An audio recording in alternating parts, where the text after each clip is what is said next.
Hello guys, welcome to Go to Ukraine, the number one source for the top 10 China news daily basis.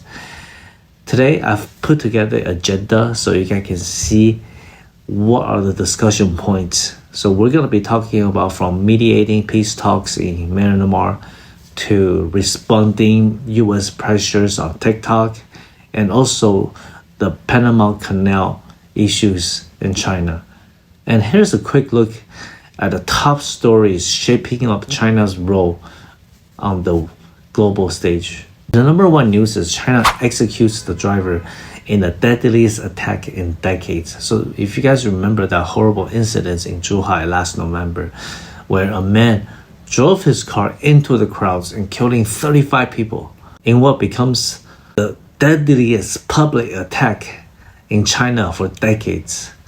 Well, the perpetrator Fang Wang Xu was executed just 3 months earlier. This case sparked a lot of talk about public safety and how much tragedies could be prevented in the future. While violent crimes have been dropping in China, this incident, however, shook up everybody.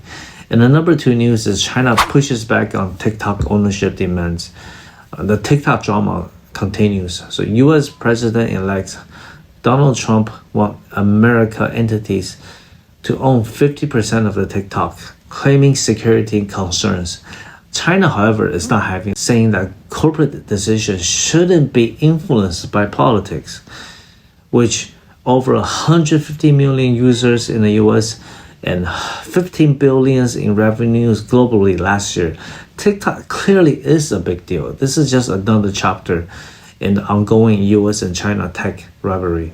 And the number three news is Chinese factories in Mexico is really bracing for the US tariffs. So did you know that many Chinese factories operate across the US border in Monterrey, Mexico? So these hubs produce everything from furniture to electronics for the US market.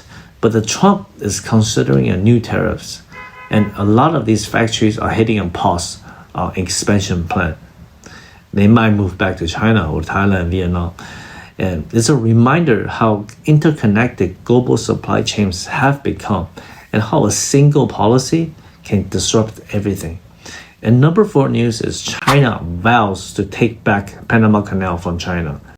So at his inauguration last night, Trump made some bold promises, one of which is including about reclaiming the influence over the Panama Canal. So he accused China of having too much control through its investments in Panamanian ports and shipping.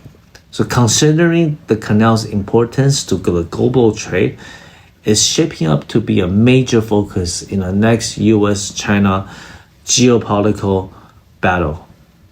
And the number five news is China eyes bigger security role in Africa after the Chad attack.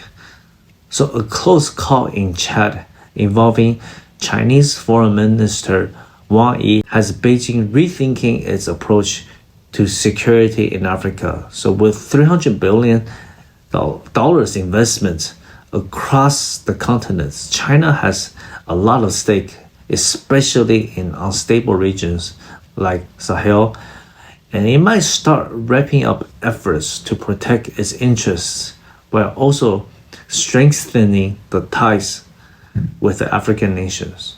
Number six news is China's immediate peace talk in Myanmar.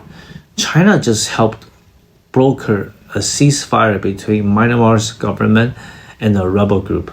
So the talk held in Kunming show how much Beijing values stability near its border. Myanmar is an important partner for China, especially with the trade between the two growing by 18% last year. And it's not just about diplomacy, there's a lot about economic strategy behind these efforts. And number seven news is Xinjiang fights back against the US sanction. So Xinjiang is not backing down after US sanction, targeting its industries like cotton and solar panel materials. And this region produced a whopping 85% of the China's cotton and plays a big role in global solar energy supply chain. So despite the sanction, Xinjiang reported a 12% increase in domestic investment last year, showing its hard work to weather the storm. And the number 8 news is foreign investors are ditching the Greater Bay Area real estate. So the Greater Bay Area, which includes Hong Kong, Macau, and Guangdong, has been a hot spot for foreign property investors, but things are cooling off really fast due to oversupply, low returns, and geopolitical tensions have made investors looking to sell. Meanwhile, developers like China Vanke, which is a big real estate group, are under pressure with 4.9 billion in bonds coming due this year. It's not looking good right now for the real estate market. So the number 9 news is OLED panels are the next best thing for China. So China is betting big on OLED technology used in smartphones, TVs, and laptop. Like all the iPhones are now OLED. And companies like BOE and TCL has ramped up the production by 30% last year, aiming to take on the industry leader from South Korea and Japan, like Samsung, LG.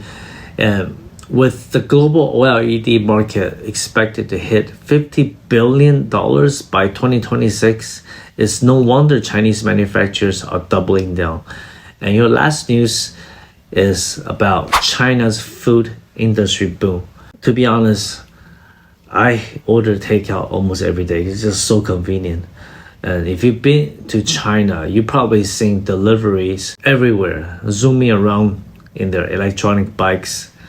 And platforms like Meituan have turned food delivery into a 120 billion industry. It's not just about convenience, it's also providing jobs for nearly 10 million workers. And that said, there's a lot of growth talk about improving the condition of these workers who are often face really grueling hours. I mean, these delivery boys, they deliver from like 7 in the morning all the way to 12 o'clock at night. It is a tough job. I need to give them better tips. Thank you guys for tuning in today.